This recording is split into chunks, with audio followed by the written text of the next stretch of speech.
Y'all let me know when everybody's ready.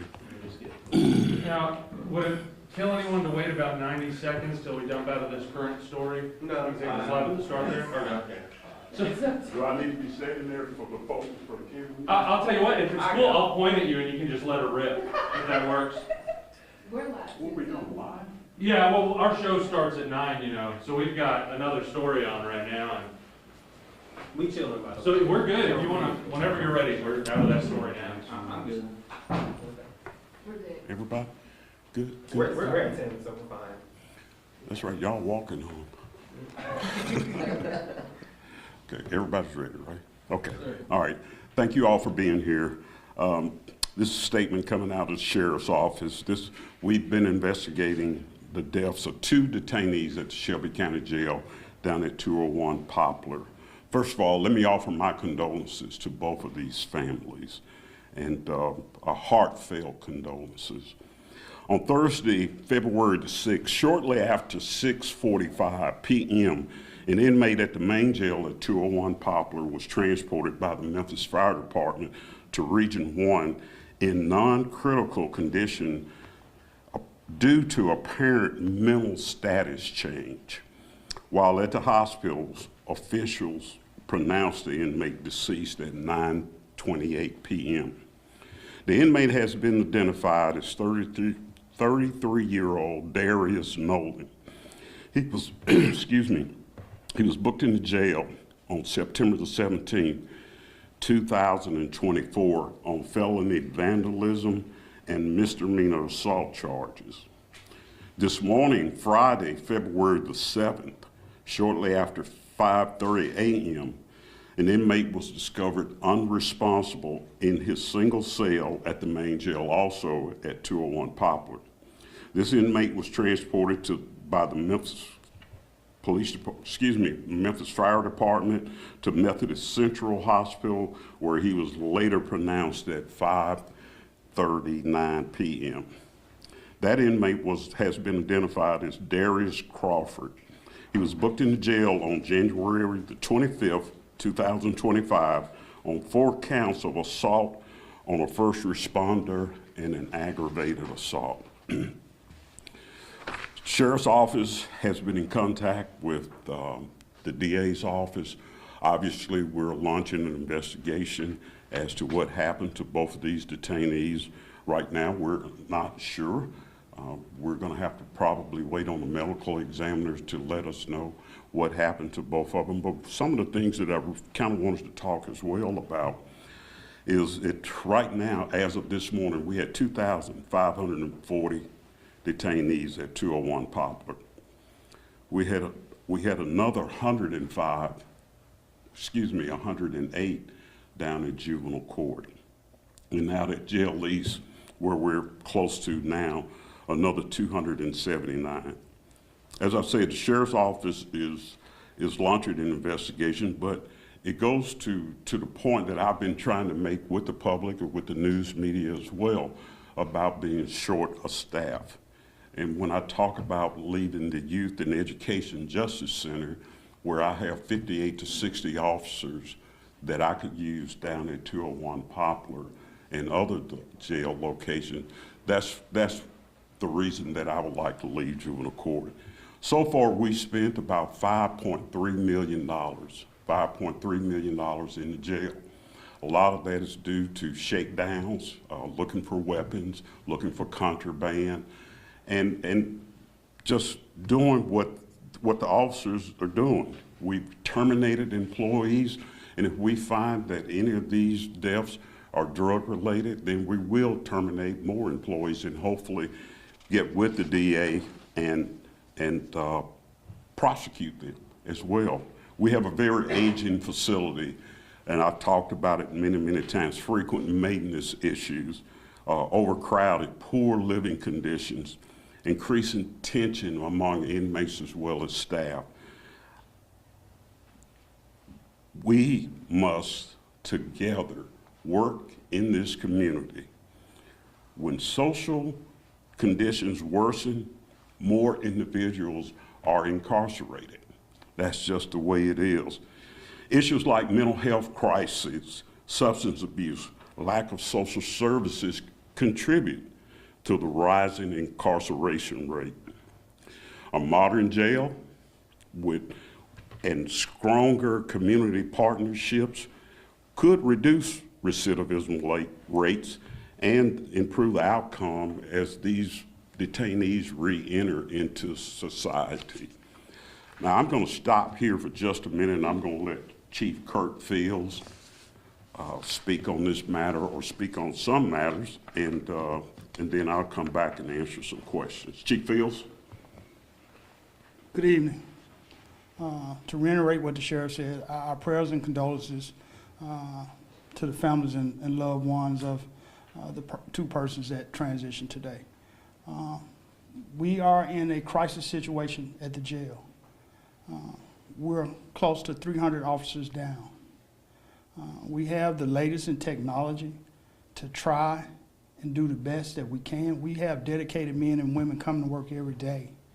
But when our staffing level is that low, then we have another 68 to 70 staff members out at the Youth Justice Center. We need those officers at 201 so that we can tend to those residents that we have at 201. The sheriff stated that, mental health, substance abuse issues that takes place in the community are magnified in a jail setting.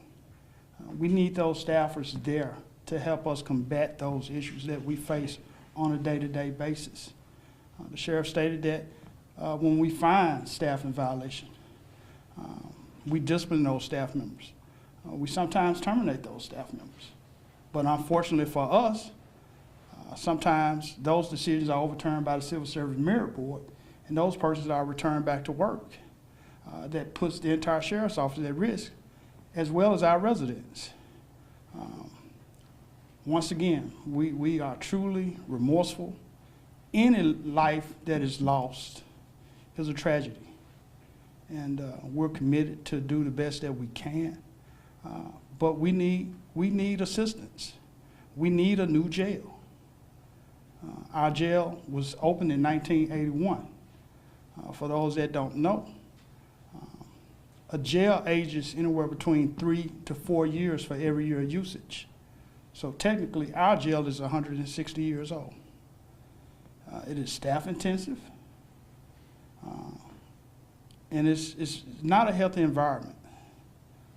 And sad to say, but we have dedicated staff that are coming in every day doing the best that they can, and we will continue to do that. Thank you. So with that being said, and I'm sure many of you have questions, please ask away. Sheriff, you talk about trying to get the jail fully staffed, but I know we've had two separate incidents recently where we talked about deputy jailers who are bringing contraband in. I mean, how do you kind of compromise between those two, active recruiting, but making sure they're not going to get up? There's no compromising when it comes to an officer bringing drugs in this jail or any jail. It's no compromising. We will prosecute them to the fullest extent of the law. I think Chief Buckner had mentioned in a previous press conference that we're looking at national experts to come in to look at our operations, to see how we're doing the things that we're doing, and hopefully have a fresh set of eyes to take a look at it. But we know the obvious, and that's shorter staff. This is the second time we've been here this week. In total, this week we've had 4 people that passed away from detainees that have passed away. Kind of talk about, how this is just impacting you all in general. Like, this is 4 times this week that we've seen somebody pass away. Well, as Chief Fields mentioned, it affects the staff. It affects me. I take great pride in my job, and so do the many officers of the Shelby County Sheriff's Office. So when you're talking about having to defuse or debrief officers because they're seeing this over and over again, a new facility would go a long ways because this jail is just far, far outdated, the way it's built, the way that it's manpower intensive because the way it's built. And I've been asking people, the county commission, the mayor, you know, let's talk about it. Let's, you know, I understand it's not gonna be built overnight, but we've gotta have some serious conversations about building a new jail. For 33-year-old Darius Nolan, when we say mental health change, what do we mean by that? Or his status change? Chief Fields, come up, I'll let Chief Fields answer. With respect to the ongoing investigation, there was a mental crisis in terms of the situation that took place with him on last evening. It appears that something happened though at the hospital, because so he goes non-critical and he dies there. Do we know what occurred there that led to his death? At this time, we do not, and we will have to actually wait on the autopsy report. Now, Mr. Crawford, I understand he was a mental consumer as well. I think you're correct, but I can't say for sure. Yeah, I think Mr. Crawford was the gentleman that was involved in the SWAT standoff a few weeks ago, and I think you're right on that. Any details on circumstances leading up to his death? Other than they found him unresponsive in his cell this morning, early this morning. He was immediately seen by medical in the jail. Medical called the fire department. The fire department transported him, and he died this evening. I wanted to clarify something you mentioned also. Have we, maybe I misunderstood what you said, but have we fired employees due to drug-related deaths at the jail? Have you mentioned there have been employees fired related to the death? Not related to drug deaths. We have fired employees for bringing drugs in. Many of you, I don't know, I might be the old guy in the room, but attorneys have been charged criminally years ago for bringing drugs or giving drugs to an inmate. So we know, or we believe we know, how drugs are getting into jail. There's only three ways: either through an attorney, through our commissary, or our employees. We've invested a lot of money on a Tech 84, which is an airport scanner. I think everybody would know that. And we've invested a lot of money to try to slow down the response. But we're not the only jail in the country that's experiencing these types of problems. So I think if any of your viewers go back and look anywhere they'd like to, they'll see that this is a struggling problem. And when you start talking about fentanyl, which a very, very small amount of fentanyl that can cause a person to go overdose and to literally die. Yes, we do have Narcan in the jail. We try to use the Narcan, but sometimes it just doesn't work. You know, you talk about getting a new jail, talk about, better recruiting, better staffing. I mean, what steps can you take immediately so that there aren't 4 more deaths next week? Well, I mean, I wish I could promise you that. I really do. I know that we're doing all that we can do. We've hired a marketing firm to bolster our recruiting. As stated by myself and Chief Fields, I've got 60 officers down at the Youth and Education Center that I could definitely use at 201. More eyes, getting a fresh set of eyes, getting a national expert in here to look at our operation, total operations, and see is it anything that we're missing. And because we want to do a better job. I don't want to have to stand before these cameras in another week talking about another jail death. Thank you, guys. We appreciate you. All right, thank you.